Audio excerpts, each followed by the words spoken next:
Welcome back to Pastor Emilie's Story Hour. We're finishing Pollyanna by Eleanor H. Porter.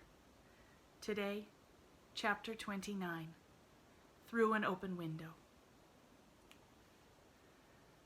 One by one the short winter days came and went, but they were not short to Pollyanna.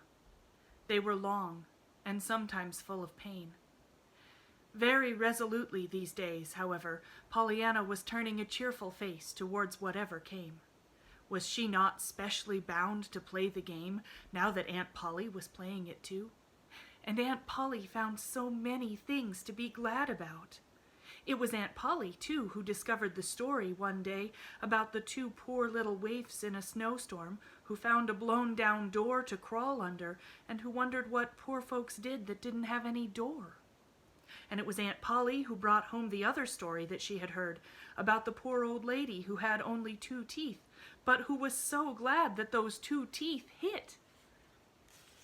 Pollyanna now, like Mrs. Snow, was knitting wonderful things out of bright-colored worsteds that trailed their cheery lengths across the white spread, and made Pollyanna, again like Mrs. Snow, so glad she had her hands and arms anyway. Pollyanna saw people now, occasionally, and always there were the loving messages from those she could not see, and always they brought her something new to think about, and Pollyanna needed new things to think about. Once she had seen John Pendleton, and twice she had seen Jimmy Bean. John Pendleton had told her what a fine boy Jimmy was getting to be and how well he was doing. Jimmy had told her what a first-rate home he had, and what bang-up folks Mr. Pendleton made, and both had said that it was all owing to her. "Which makes me all the gladder, you know, that I have had my legs," Pollyanna confided to her aunt afterwards. The winter passed, and spring came.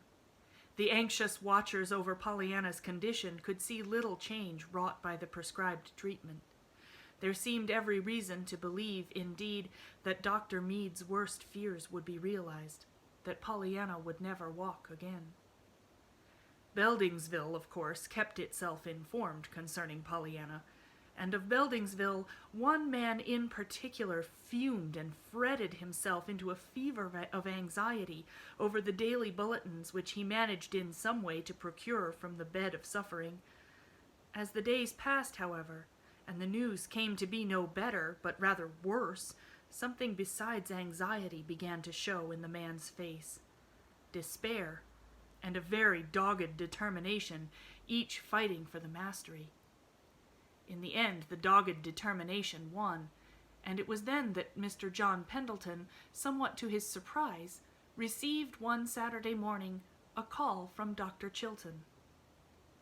"Pendleton," began the doctor abruptly, "I've come to see you because you, better than anyone else in this town, know something of my relations with Miss Polly Harrington." John Pendleton was conscious that he must have started visibly. He did know something of the affair between Polly Harrington and Thomas Chilton, but the matter had not been mentioned between them for 15 years or more. "Yes," he said, trying to make his voice sound concerned enough for sympathy and not eager enough for curiosity. In a moment he saw that he need not have worried, however. The doctor was quite too intent on his errand to notice how that errand was received. "Pendleton, I want to see that child. I want to make an examination. I must make an examination." "Well, can't you?" "Can't I? Pendleton, you know very well I haven't been inside that door for more than 15 years.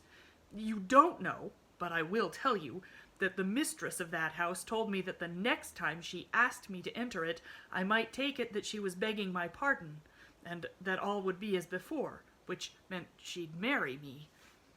Perhaps you see her summoning me now, but I don't." "Well, but couldn't you go without a summons?" The doctor frowned. "Well, hardly. I have some pride, you know." "But if you're so anxious, couldn't you swallow your pride and forget the quarrel?" "Forget the quarrel," interrupted the doctor savagely. "I'm not talking of that kind of pride.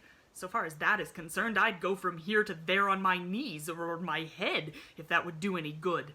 It's professional pride I'm talking about. It's a case of sickness, and I'm a doctor. I can't butt in and say, here, take me, can I? Chilton, what was the quarrel? Demanded Pendleton. The doctor made an impatient gesture and got to his feet. What was it? What's any lover's quarrel after it's over? He snarled, pacing the room angrily.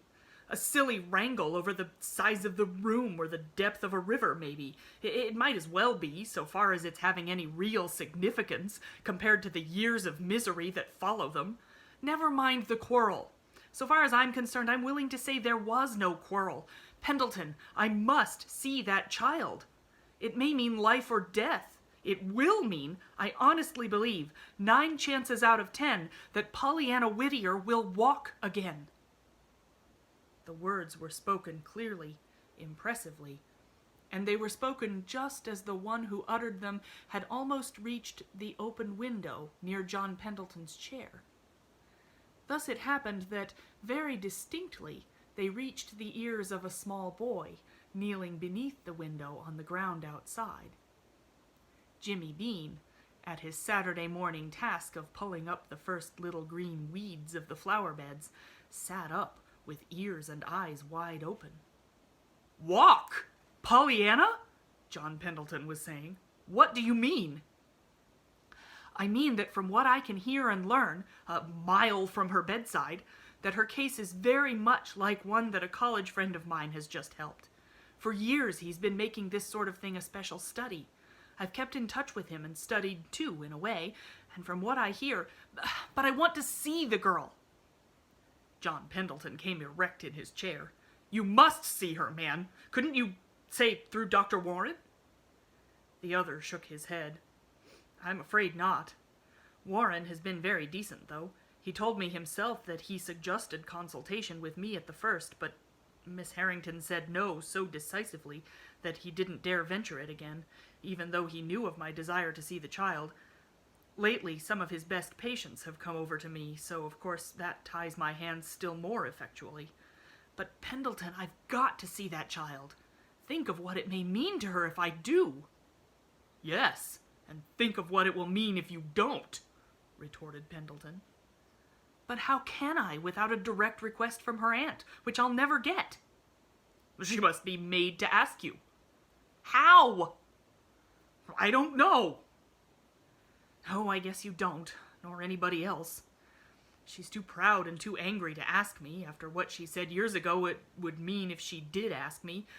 But when I think of that child, doomed to lifelong misery, and when I think that maybe in my hands lies a chance of escape, but for that confounded nonsense we call pride and professional etiquette, He did not finish his sentence, but with his hands thrust deep into his pockets, he turned and began to tramp up and down the room again angrily. But if she could be made to see, to understand, urged John Pendleton. Yes, and who's going to do it? Demanded the doctor with a savage turn. I don't know, groaned the other miserably. Outside the window, Jimmy Bean stirred suddenly.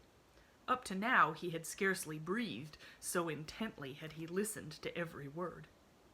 Well, by jinks, I know, he whispered exultingly. I'm a-going to do it. And forthwith he rose to his feet, crept stealthily round the corner of the house, and ran with all his might down Pendleton Hill. Come back tomorrow for the final chapters.